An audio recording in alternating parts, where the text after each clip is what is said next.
there are then inside the exploration 4 what we call nested dimensions, and they are flexibility, collaboration, and openness and freedom.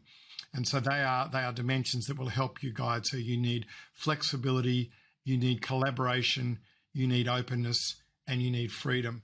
And then on the preservation side, the 4 nested dimensions is you need a certain level of control, a certain level of focus, a certain level of independence, and a certain level of stability.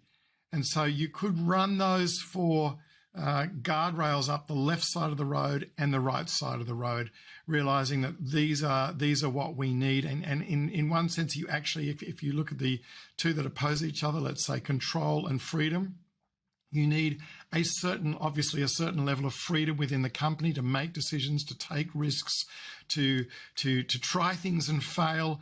But too much freedom ends up in chaos. If you just had a company that just said, hey, let's just be free and everyone do what they like and explore and do whatever you like, too much freedom ends up in chaos.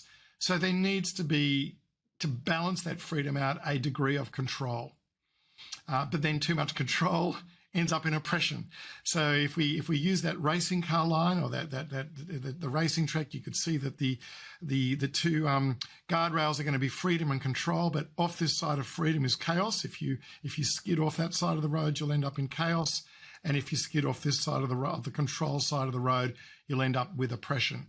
And so a really good leader will actually choose their strategy, choose the way they lead their team, recognizing there are times we need to promote and encourage exploration, and I'll use just that 1 nested dimension of freedom, and there are times we need to use that preservation side of, hey guys, we're going too fast, we might skid off the road and end up in chaos.